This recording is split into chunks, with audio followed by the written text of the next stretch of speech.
Good afternoon, and welcome to the final presentation of the 30th Annual Symposium on the Holocaust and Genocide, hosted by Vanier College. My name is Melissa Michael, and I'm the Director of Education with Friends of Simon Wiesenthal Center for Holocaust Studies. We were pleased to join the Raoul Wallenberg Center for Human Rights and the Holocaust Education and Genocide Prevention Foundation to support Vanier College in this important week-long symposium. If you have any questions as our speaker is presenting this afternoon, please enter them in the Q&A box and we will address them at the end of the presentation. I'm so pleased to have the opportunity to introduce Dr. Edward Westermann this afternoon. Dr. Westermann will be speaking about his latest publication, Drunk on Genocide, Alcohol and Mass Murder in Nazi Germany. Professor Westermann received his PhD from the University of North Carolina, Chapel Hill, and is a Regents Professor of History at Texas A&M University in San Antonio. He's published extensively in the areas of German military history and the Holocaust. He's the author of Hitler's Police Battalions Enforcing Racial War in the East and Hitler's Ostkrieg and the Indian Wars, Comparing Genocide and Conquest. He was a Fulbright Fellow in Berlin, a 3-time German Academic Exchange Service Fellow, and a J.B. and Morris C. Shapiro Fellow at the United States Holocaust Memorial Museum. Please join me in welcoming Professor Edward Westermann. Thank you so much, Melissa. It's a delight to be here. I'm going to go ahead and share my screen. And so hopefully our technology will keep up with us. It looks to me like it's working. Welcome to all those who are here. It's my honor to be here today to kind of round up the week of events here. And I'm going to be talking, as we know, the Holocaust is a very dark subject at the best of times, but this is some of the worst behavior and exposes some of the worst aspects of human behavior when we incorporate the discussion that I'll be looking at with respect to alcohol today. And the opening slide that you see, these are members of a police battalion. This is actually Police Battalion 101 in the Łódź Ghetto, and it's Christmas of 1940. So something that's really not extraordinary. You would expect that men stationed in the East would celebrate Christmas together, and that in doing that, they might drink beer or they might drink schnapps or wine. However, if we look at that, we look at this celebration, and hopefully my slide is frozen on me, so there we go. If we look at this celebration, one of the things you would notice is they've incorporated a skit, one of the skits into their celebration. And this skit shows 3 policemen, and they're gathered around another one of their colleagues who's dressed in this case as a Jewish man with a basket who's been caught smuggling into the ghetto. And what you would have to know in the context is the prior month, this police battalion has made liberal use of their weapons, interdicting smuggling in and out of the Łódź Ghetto. And so what did they choose to include as part of their celebratory ritual? They chose to include something that is indicative of their own actions and murder in the ghetto as part of a skit for this celebration. So I think that gives you an idea as I start into this discussion of the way in which alcohol and celebratory ritual are going to be incorporated amongst the perpetrators. And in fact, my starting out question when I began this project in 2015 was just looking at alcohol and drinking rituals and trying to understand how the perpetrators used both in the Nazi East. But what became clear to me very quickly is it's not just a question of literal intoxication. It's not just about drinking and becoming intoxicated. In fact, one of the more powerful aspects of intoxication was the metaphorical intoxication, the control of the body and spaces of others that the occupiers, that the Nazi regime, that SS and policemen, that Wehrmacht soldiers exerted over Eastern populations. Another thing that as I was going through and thinking about conceptualizing this project, it became clear to me that masculinity and perceptions of masculinity within a militarized masculine context, within a Nazi hyper-masculine context, in which hardness and toughness became the measure of being a man, things that included not only being willing to kill, but being willing to be the best man in the bar, be the best man in the killing field. And I'll talk a little bit more about that. And for most of us watching today, this idea that alcohol could be tied to physical violence, but also sexual violence, is a key part of that performative masculinity, which I talk about in the book. And then finally, as I started this presentation, one of the things that really struck me was this idea of celebratory ritual. Now, when we look at what does it mean to drink, what are the roles and functions of alcohol, I think there are several that we have to consider. The first would be things that most people who drink are very familiar with.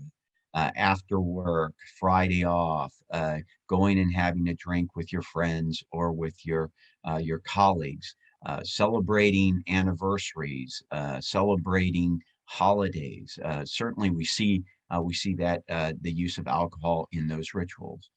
We also see that a ritual itself, fellowship evenings in the Nazi East, for example. I'll talk about the way in which the Nazi paramilitaries created these fellowship evenings that were essentially designed to bind these men together in shared camaraderie. That included things like police bars and where these would happen.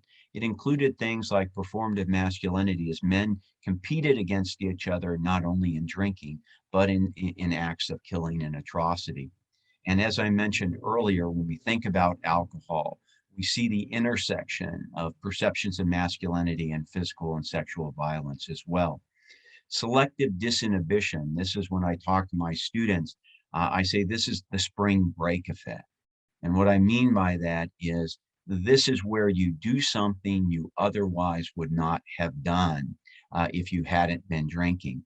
So for example, the dare to jump off your balcony at the hotel during spring break into the pool below, three stories below, is something you wouldn't have done in the morning, but a day of drinking, for example, you have that selective disinhibition. We see the same kind of process, if you will, when we talk about some of the killers and drinking as a way to cross the threshold to shoot children or women. And one of the most interesting aspects of drinking that I identify in this book is the idea of facilitation and the idea that drinking and ritual leads to further acts of murder. And I have some examples of that we'll talk about. Uh, More commonly known, especially those who are familiar with Chris Browning's book, Ordinary Men, the idea that alcohol is an incentive and a reward in the East. And I'll explain about that. And then finally, the last use of alcohol as a coping mechanism is, in fact, if we look at the historiography, that's the most common discussion of the use of alcohol, that the killers themselves could only do it if they were drinking, and then after they were done killing, they needed to drink to kind of blur or wash away their actions. And so I'm going to try to complicate that narrative. In the book itself, this just gives you an outline of what the book looks at. But Omer Bartov's Anatomy of Genocide looks at a town in Ukraine, Buchach, and he talks about in the book itself how the removal or the killing of Jews as part of a day's work was a, quote, type of entertainment, and it's interspersed, he says, with drinking bouts or amorous relationships, and that this becomes part of Nazi genocide. And Omer says, well, this is rarely reflected on in post-war representations, let alone historiography.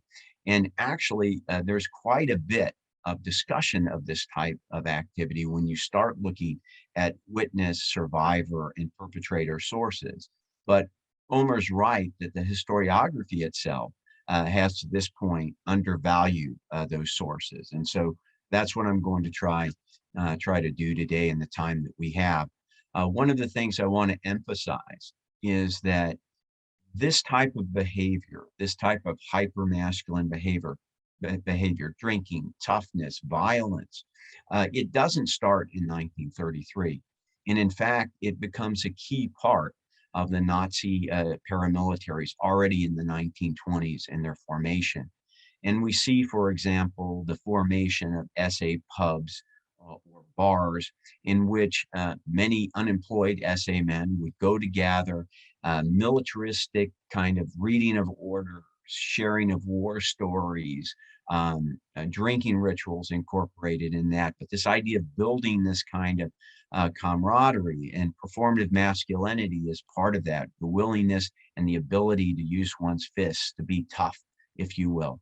One of the most striking things that I found as I was doing the research was the importance of song and music and its incorporation into this creation of camaraderie, but also, as we'll see later on, its use in the camps and the killing fields. And then finally, this idea of political violence is part and parcel of what these men do after they leave these bars. They go out into these communist or socialist neighborhoods to fight. And if we're looking at contemporary sources that describe some of this, Abraham Plotkin, who was a US labor organizer, as you can see from this quote, as he attended a rally, what really struck him was the use of the music, the volume of the music, in some cases, the nature of the songs that are sung, the ferocity of the songs. You have German Jews who remember being in the streets and hearing as the stormtroopers march in unison, and they're singing these songs like "When Blood Drips from the Knife," when Jewish blood drips from the knife, and they write in their diaries. They write about the fear that they have at those moments and how that's almost like a physical assault. So we see music is used. We see that this violence is integrated. And we see that this starts to happen well before the Nazis come to power.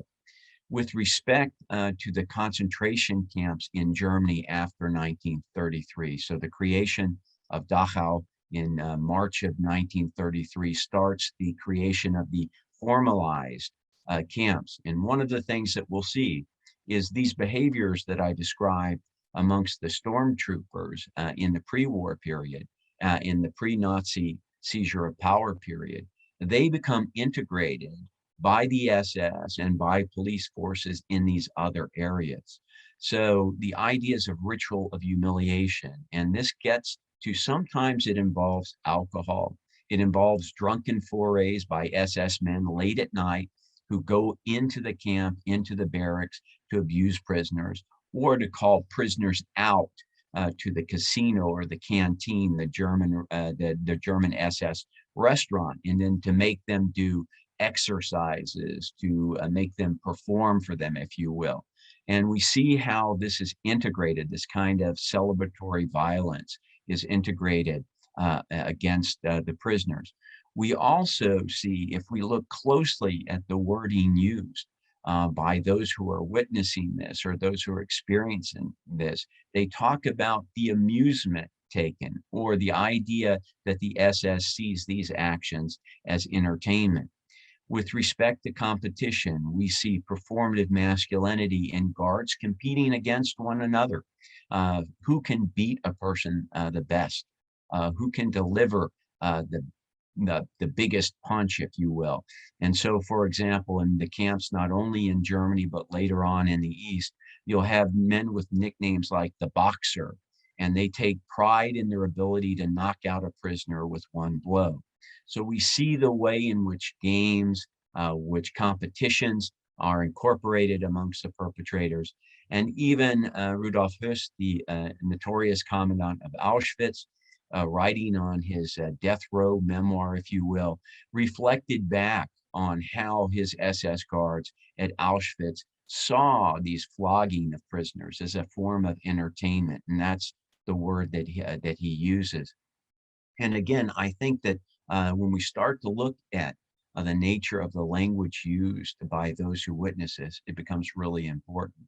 As I mentioned earlier on, one of the striking things that many people know about the orchestra at Auschwitz, that as the workers, as the prisoners are marched out to their work details and marched back in, the orchestra has to play. The orchestra plays for the SS at Auschwitz on Sundays, but this is this is actually a very common phenomenon at many of the camps, the integration of prisoners performing. And here I have an example from Rudolf Reda at Belzec, and he's recalling how the prisoners had to do a camp concert for the SS men. And if you're thinking about, these concerts are taking place oftentimes within a couple hundred meters of mass killing sites. And he remembers how the SS men took and threw scraps to the musicians, almost like you would with a pet or an animal. And so we see the way in which this kind of celebratory ritual, this metaphorical intoxication of control of others, is also integrated into this feasting and drinking that we see in the camps, to include the killing center. It's the so-called Reinhard camps in this case as well. Earlier, I talked about the idea of facilitation being an important part, a function of alcohol. And this is one of those sources that I think really gets to that. If you look at the source, this is a survivor remembering. She's remembering what happened in the ghetto, and she talks about these Gestapo men coming into the ghetto on a killing spree. And if you note, she described it like they were killing as a sport, kind of as either a competition or as an entertainment. But the most striking thing about this source for me is actually the date. So if we think about when this occurs, so it's New Year's Eve. These SS men have been drinking. They've been celebrating like many people would to bring in the new year. And what is it that they decide they want to do? The first thing they want to do to start off their new year. And it's to start the year like they finished the year, by going into the ghetto and by killing Jews. And again, where we as who study perpetrator motivations, we can't get inside the head of those who are participating, but their behaviors and how those behaviors are actually conducted allow us that insight. And this is one of those cases where I see clearly the idea of facilitation. This is also to me a very powerful couple of images. This is outside the Warsaw Ghetto, and Police Battalion 61 was stationed there, and they're in charge of guarding the ghetto. And the KROCHMALNA-BAR was the police bar. In other words, this is a bar the policemen set up themselves, named for a street that ran through the ghetto.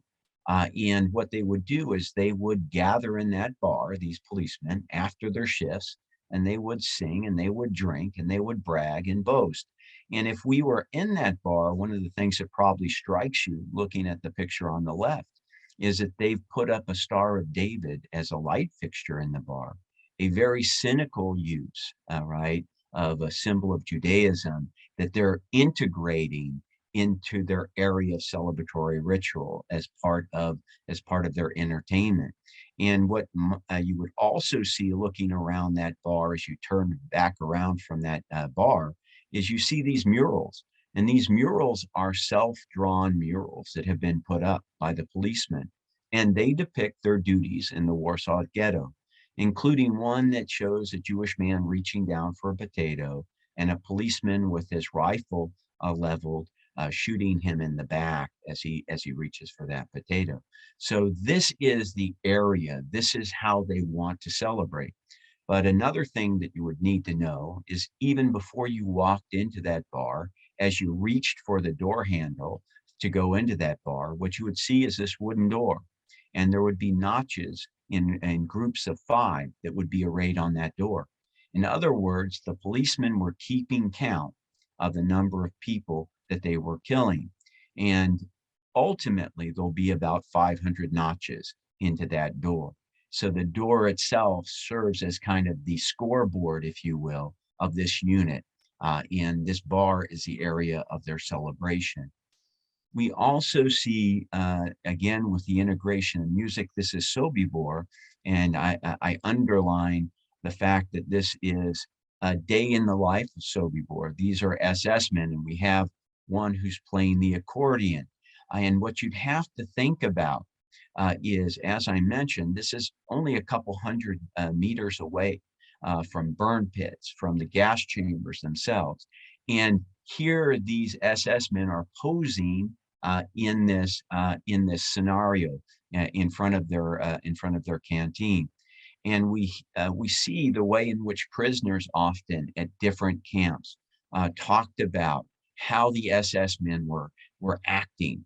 And here we see the quote, SS murder orgies that grew into real parties, Festa in German. Schnapps poured in rivers and loudspeakers played music over the screams of the victims. So we see the integration, if you will, of music and drinking into acts of torture and killing. And we also see the way in which the witnesses are speaking or trying to provide a vocabulary about what they're witnessing. The idea is that these look like the SS is having a party.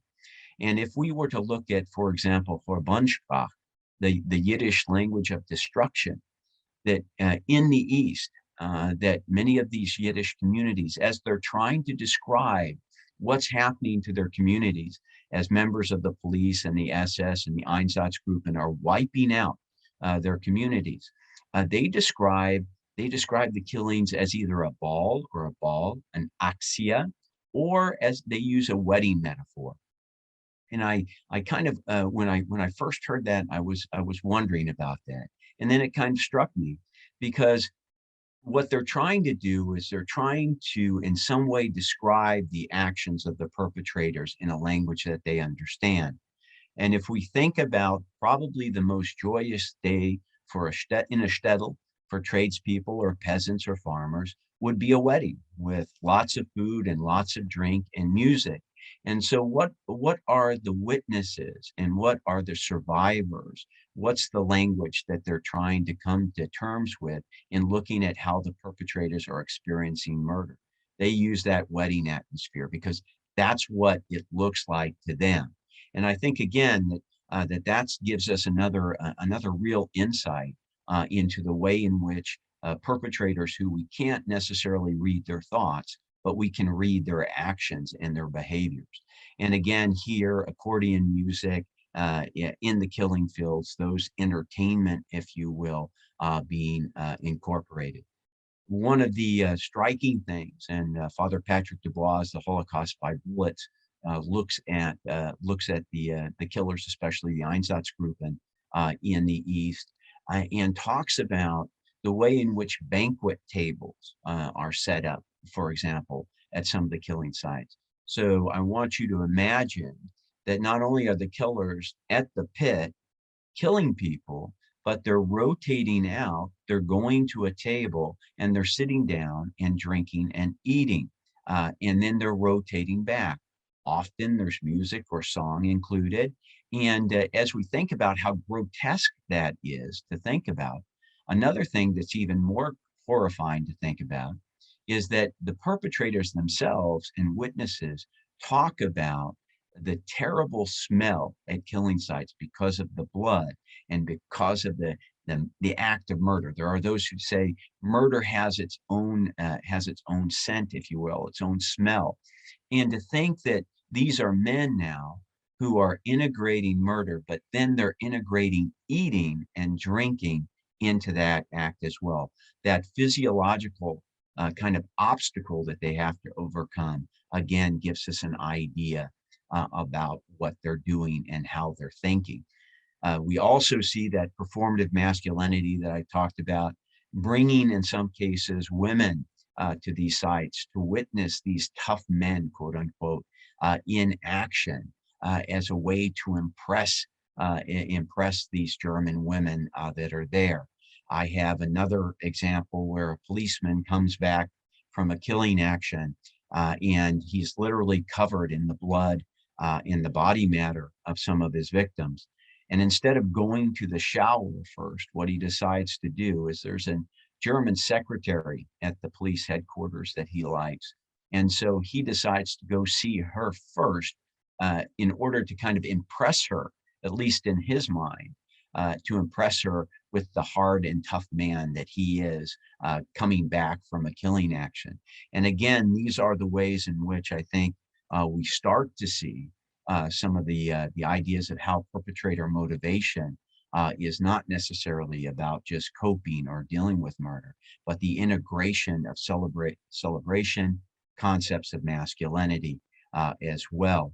And here I have a perpetrator testimony in a post-war trial.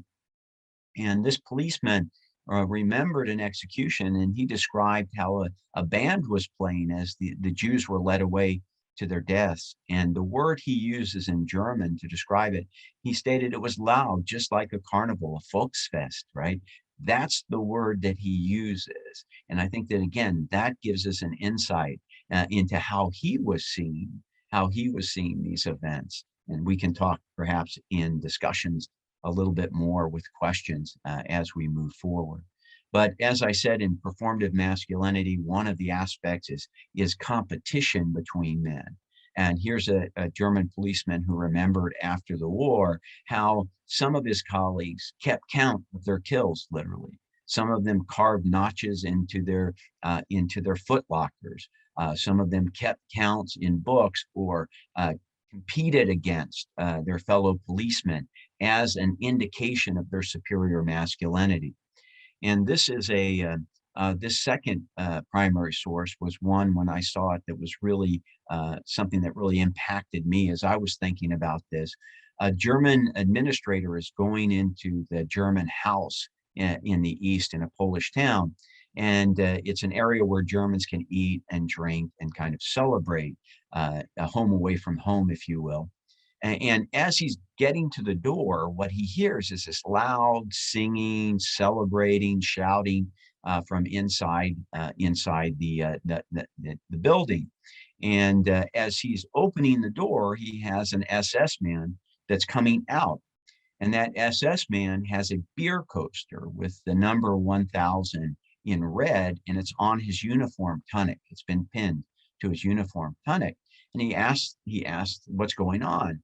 And this drunken SS man says, quote, today I'm celebrating my 1000th killing, or Knickschuss, literally a shot to the back of the neck.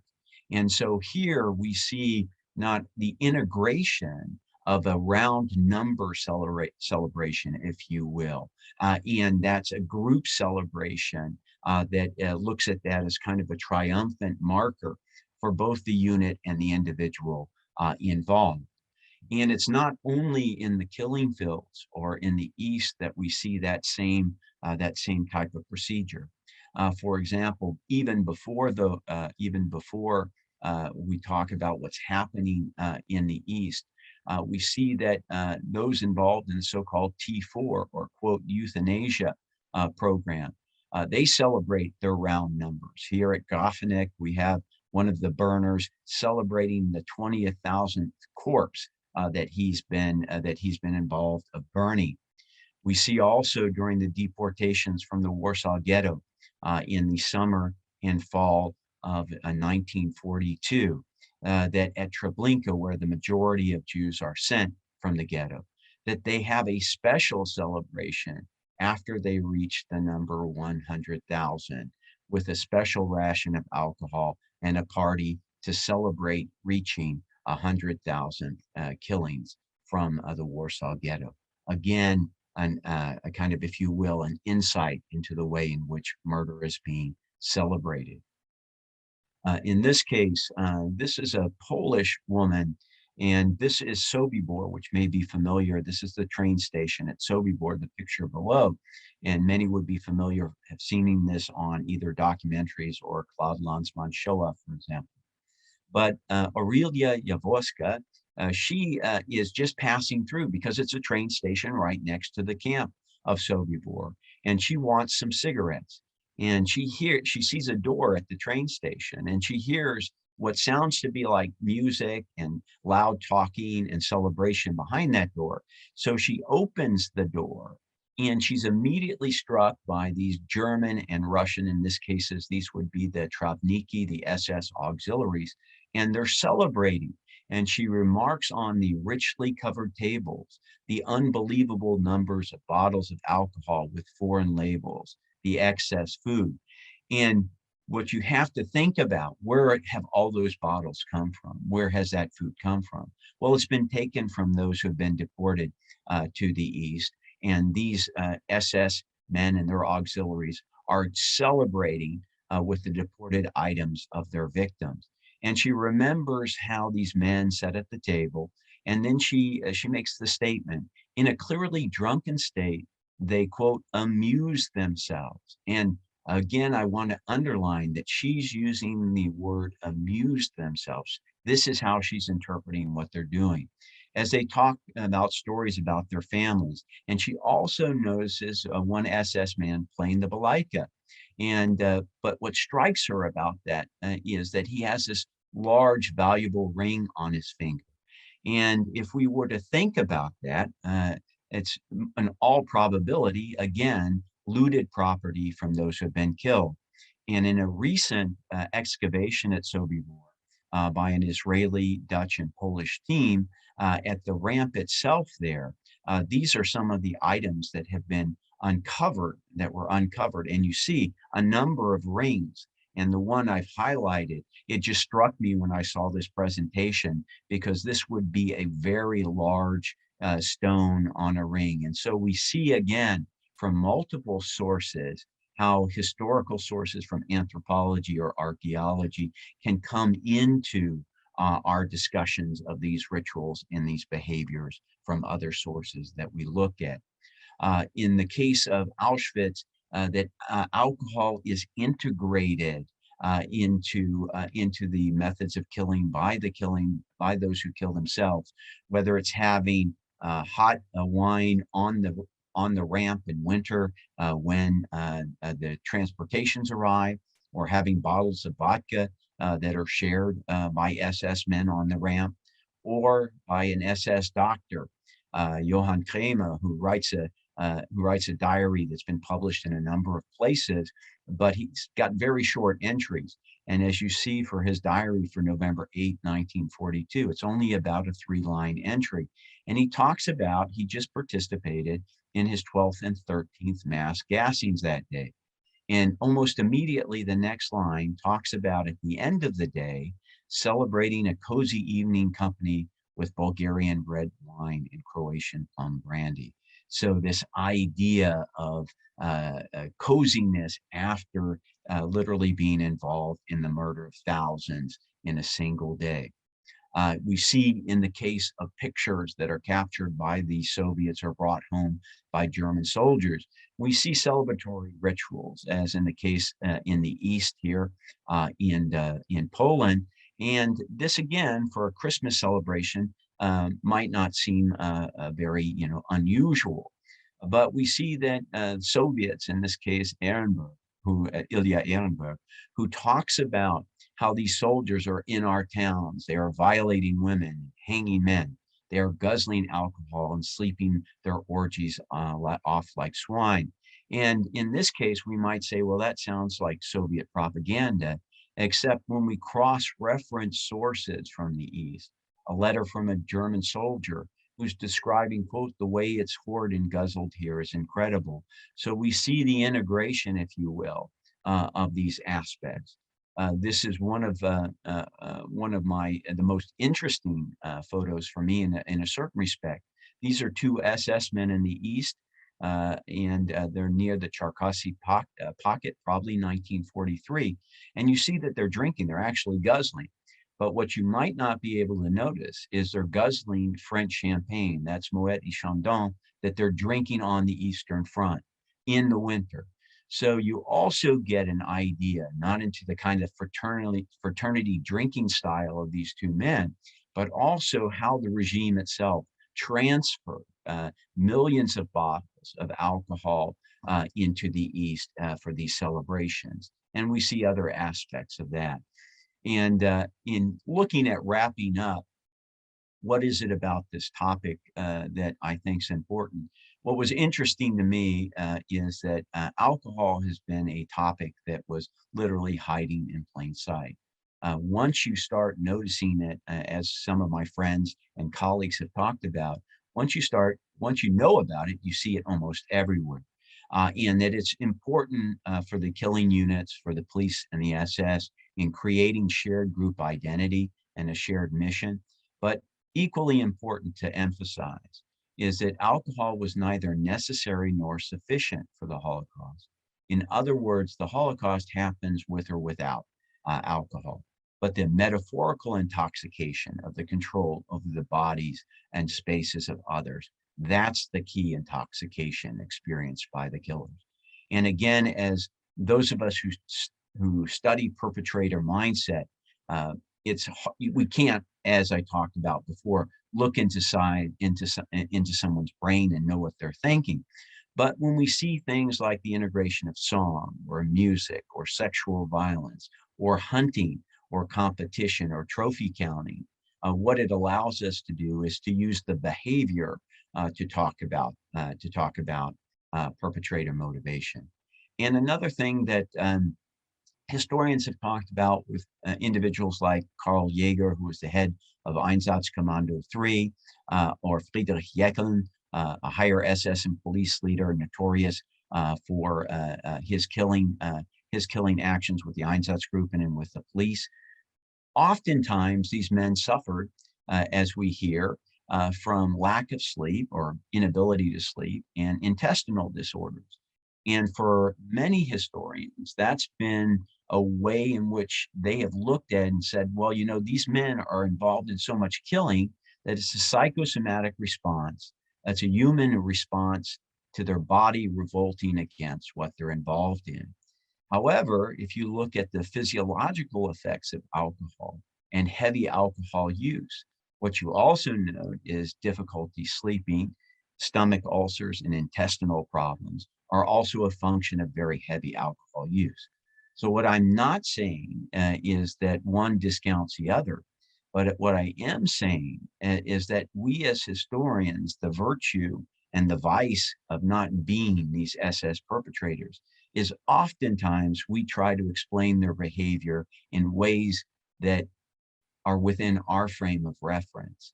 And we might miss how that frame of reference really doesn't apply, as in the case of coping, where coping is a dominant narrative, as you've seen from this presentation today, the number of ways in which it's not about hanging your head down at the bar at the end of the day saying, woe is me. It's about celebrating genocide itself.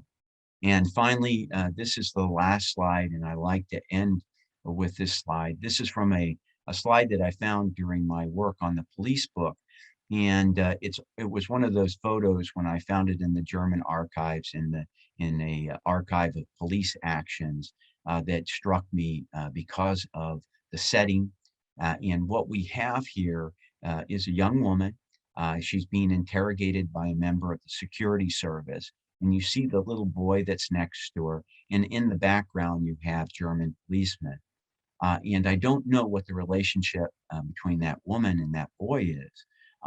And I don't know what happens to them. But I do know that in tens of thousands of cases, a young boy, a young woman like that found in the forest without papers, that they would be summarily executed either as vagrants or Jews or beggars or Roma, Zigeuner in the German term. And that would be the last remark about their existence.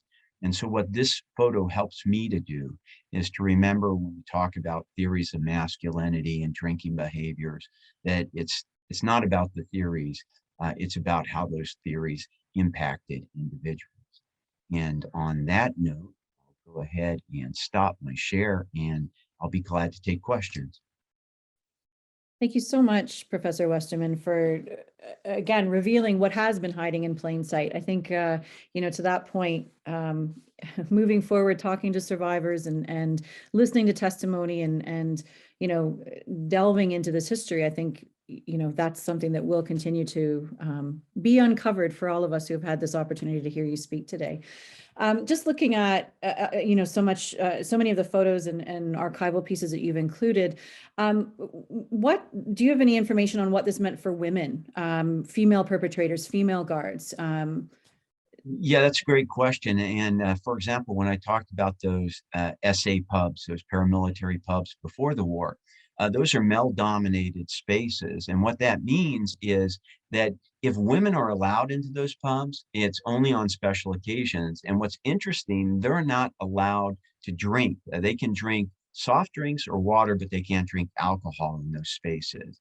And if we look at these gendered roles in Nazi Germany, the so-called good woman, does not drink or smoke, right? There's a campaign that's directed at that. However, when we get to the concentration camps, when we get to female guards, we see that those areas become zones of exception. And we see that female perpetrators, in fact, these guards go to those canteens, go to those restaurants inside the camps, and are often engaged in drinking at different times. And also we see, in fact, the inclusion of some profligate sexual activity, right? Sexual, in this case, between SS men and SS auxiliary guards. Gabriel Haut has some nice sources on that. And so we see the integration of this perception of masculinity, and we see how women can negotiate that role, but only in certain circumstances. And one of the examples I give in the book is of a SS man who's flogging a woman prisoner. And one of the SS female guards reaches up, takes the whip away from him, and says, "You're not doing it right." And she proceeds to flog the prisoner.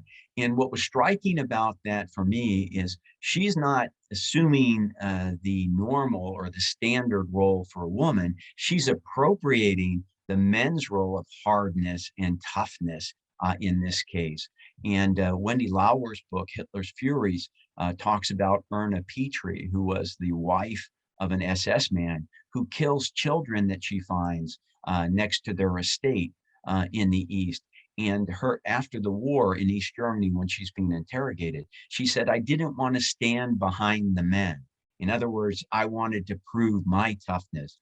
And so again, we see how even women in this case are appropriating this kind of masculine ideal of hypermasculinity, militarized masculinity, and this toughness. So it's kind of a fascinating juxtaposition or integration of these kinds of events that give us insights into how gender roles themselves can be negotiated in these zones of exception.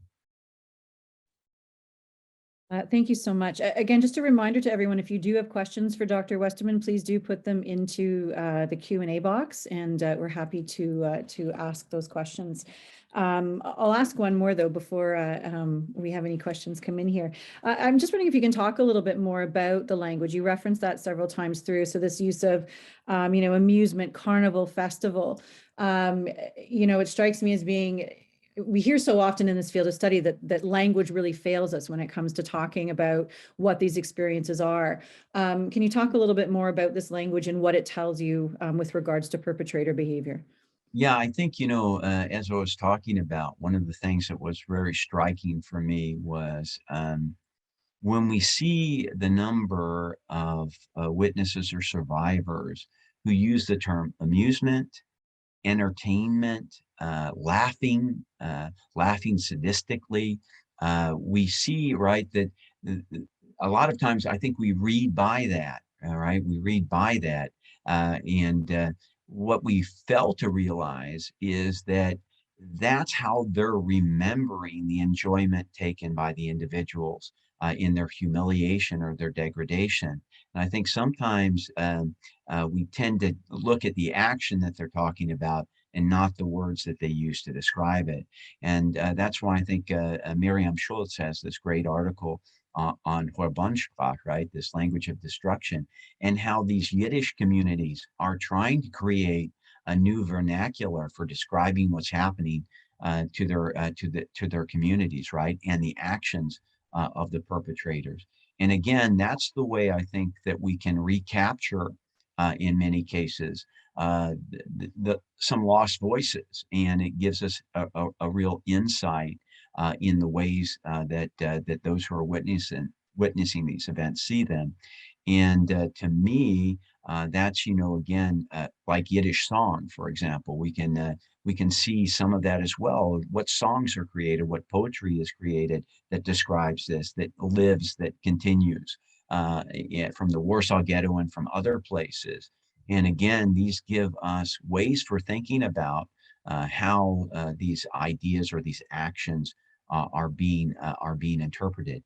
And another thing that I would put into that category as well. It's in the book, I have a chapter on German auxiliaries. So Lithuanian and Latvian and Ukrainian auxiliaries who are involved in some of these actions as well.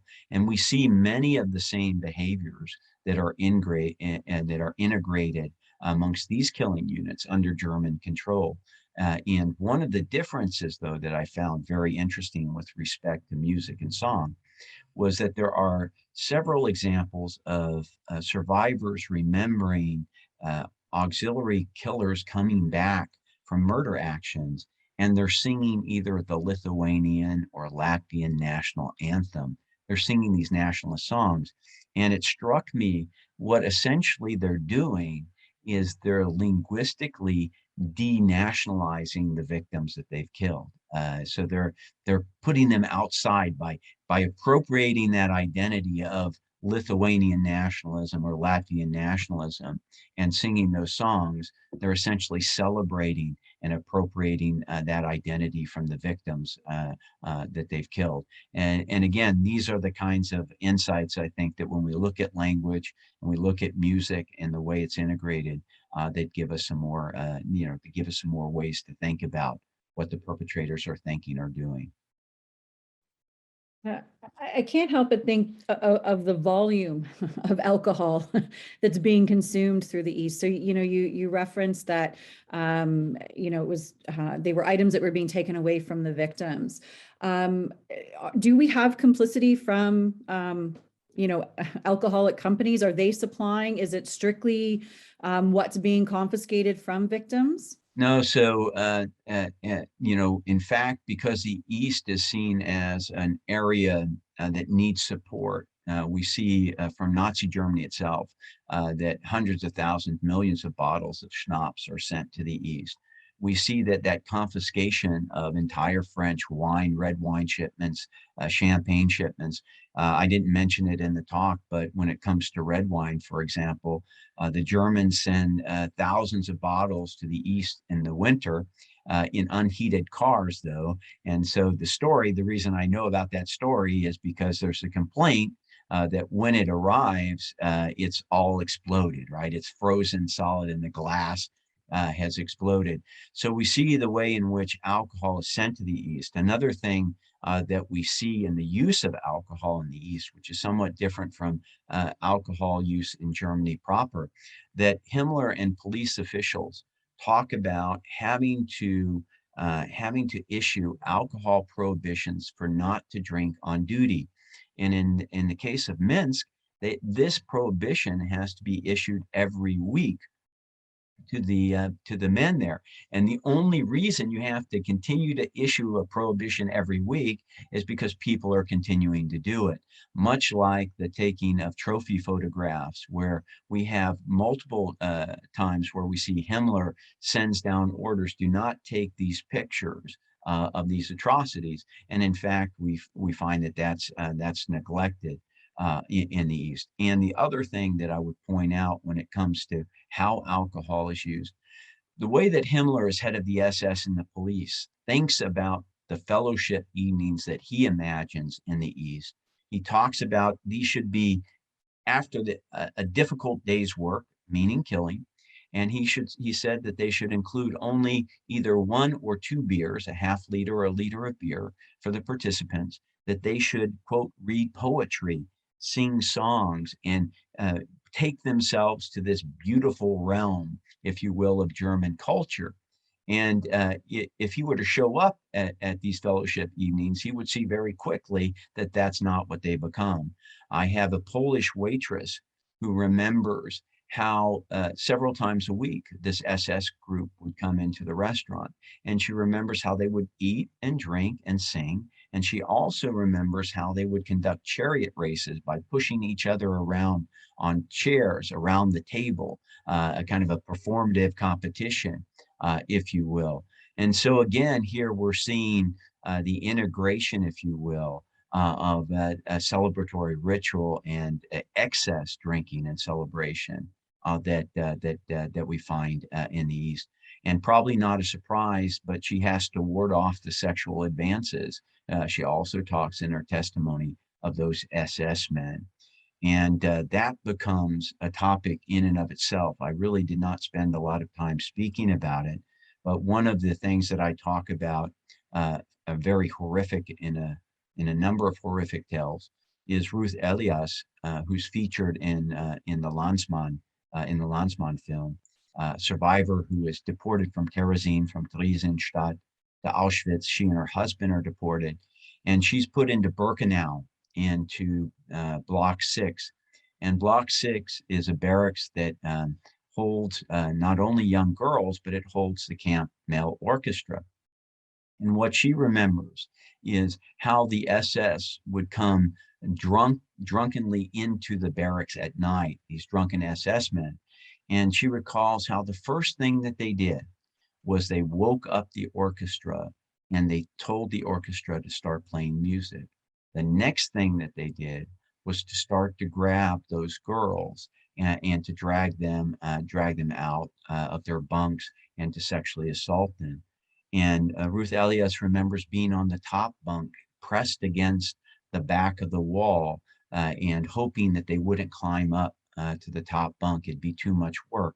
But in her testimony and in her autobiography or memoir of her time in Auschwitz, she uses the term, quote, "the music had to play." In other words, that these SS men, it was not just about the idea of the sexual assault and the control of these bodies of these women. It was staging and setting the stage by having the music as part of that kind of festive environment, if you will. And so again, these are the ways in which I think that we can kind of think and complicate how alcohol is used by the perpetrators. It's incredibly overwhelming. But again, such an important, I think, lens to look at this history. So I want to thank you so much for this incredibly powerful presentation today. I want to thank everyone for attending the 30th Annual Symposium on the Holocaust and Genocide. I would like to thank Marlene Grossman and Naomi Kramer for their tireless efforts to bring this week-long program to life. All of the recordings are going to be on the Holocaust Symposium YouTube channel, and we'll be circulating those links in a couple days. So thank you again so much, Professor Westermann, and we'll wish everyone a lovely weekend.